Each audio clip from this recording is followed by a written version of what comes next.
প্রথম শ্রেণীর প্রিয় শিক্ষার্থী সালদার স্যার ইউটিউব চ্যানেল থেকে তোমাদের সবাইকে স্বাগতম। আজকে তোমাদের জন্য আরেকটি নতুন ভিডিও নিয়ে এসেছি। Bangla set number 2 Bangla model প্রশ্ন 2025 তৃতীয় পর্যায়ক্রমিক মূল্যায়ন। স্কুলের নাম হচ্ছে government sponsored multipurpose school boys টাকি হাউস 2025। আর এখানে 50 মার্কের এই স্কুলের সেটটি আমি বিশ্লেষণ সহ সম্পূর্ণ সমাধান দেখাবো তোমাদের এই ভিডিওতে। কাজেই তোমরা যারা এখনও আমার চ্যানেলটিকে সাবস্ক্রাইব করনি তারা এখনই চ্যানেলটিকে সাবস্ক্রাইব করে বেল আইকনটি প্রেস করে দাও, এরকম আরও অনেক সুন্দর সুন্দর ভিডিও পাওয়ার জন্য। বাংলা আমার বইয়ের তৃতীয় অংশ হচ্ছে তোমাদের এই সিলেবাস। আর রায়ান মার্টিন প্রশ্ন বিচিত্র তোমরা ছবিটি দেখতে পাচ্ছ, হ্যাঁ এই বই থেকেই নেওয়া হচ্ছে। যাই হোক, এখানে তোমরা 50 মার্কে একটি প্রশ্ন দেখবে, সময় থাকবে 1 ঘন্টা 30 মিনিট। আর স্কুলের নাম আমি আবার বলছি স্পন্সর্ড মাল্টিপারপাস স্কুল বয়েজ টাকি হাউস সেট নম্বর 2। সরাসরি আমরা প্রশ্ন বিশ্লেষণে যাচ্ছি। এখানে পরীক্ষার্থীর নাম, এখানে বিদ্যালয়ের নাম, আর এখানে ক্রমিক সংখ্যা। তোমাদের এক এক করে এখানে টোটাল 12টি প্রশ্ন আছে, আমি একটু বড় করেই দেখাই। এই যেমন পরের বাক্যটি লেখো এখানে, তারপরে বাম দিকের সঙ্গে ডান দিকের মিল করো, তারপরে অর্থ লেখো, বিপরীত শব্দ লেখো 4 নম্বর, 5 নম্বর শূন্যস্থান, 6 নম্বর সঠিক উত্তরের মাথায় টিক চিহ্ন, এভাবে করে 8 এলোমেলো শব্দগুলো সাজিয়ে বাক্য গঠন করো। তারপরে 9 প্রশ্নগুলি উত্তর দাও, এলোমেলো বর্ণ আছে, হ্যাঁ। তারপরে হচ্ছে 11 শূন্যস্থান পূরণ এবং সর্বশেষ শরৎকাল সম্বন্ধে 5টি বাক্য। তা আমরা প্রথমের প্রশ্ন উত্তর দেওয়ার জন্য দেখো, শিউলি ফুল, পরের লাইনটা কি হবে? হাওয়ায় দোলে দুদুল দুল, হ্যাঁ। তারপরে আর একটা প্রশ্ন ছিল যে মাছ ছিল সে বেশ ছিল, খুঁজতে গেল ডাঙা, নিজের দোষে মাছেই শেষে হলো তো মাছ রাঙা। তারপর আর একটা প্রশ্ন ছিল, কতদিন ভাবে ফুল উড়ে যাবে কবে? পরের লাইনটি যেথা খুশি সেটা যাবে, ভারী মজা হবে, সহজ পাঠ থেকে নেওয়া।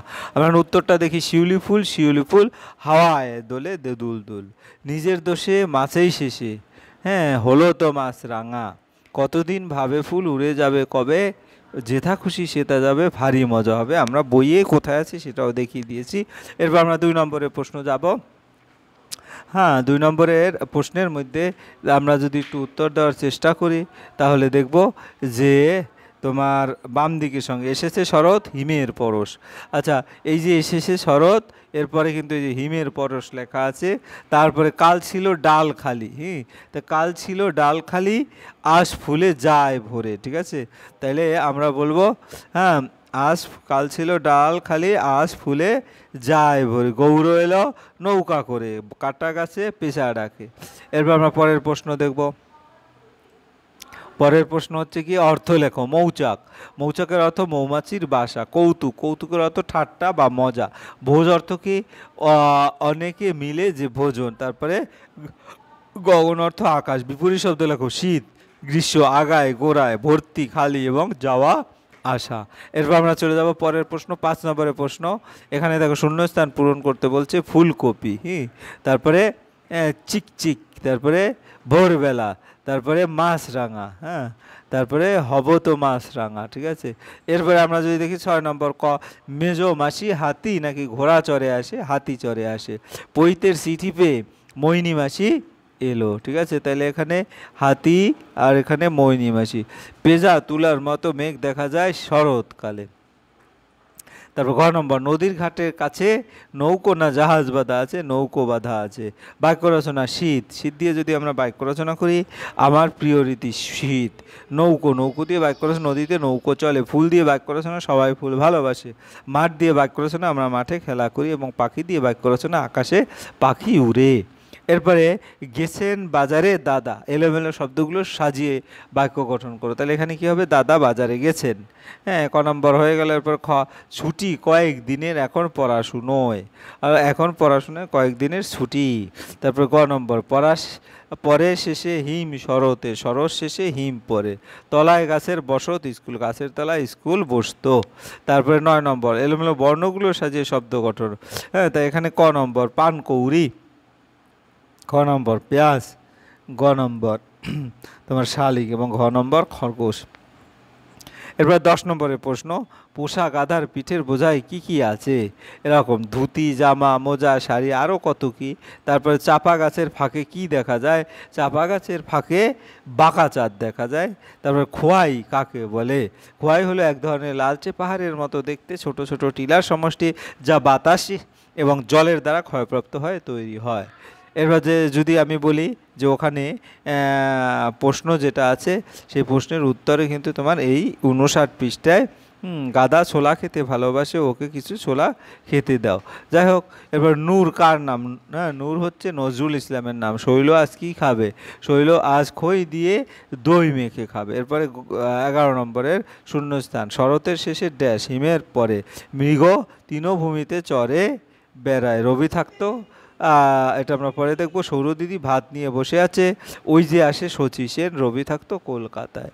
এরপরের প্রশ্ন যেটা বলছে সেটা হচ্ছে যেমন এই যে নূর থেকে নজরুল, এখানে তোমার আরও কিছু প্রমাণটা তোমাদের দেখানোর জন্য, যেমন এখানে ওরে কৈলাস দই চাই, দই আর কই মাছ, শৈল আজ খই দিয়ে, যেমন এখানে একটা প্রশ্ন ছিল শৈল আজ খই দিয়ে দই মেখে খাবে। এটা সপ্তম পাঠের সহজ পাঠ থেকেই নেওয়া। অর্থাৎ শরতের শেষে কি হিম পড়ে, এটাও তোমার একটা প্রশ্ন ছিল। তারপরে তৃণভূমি আগায় শিশির পড়েছে।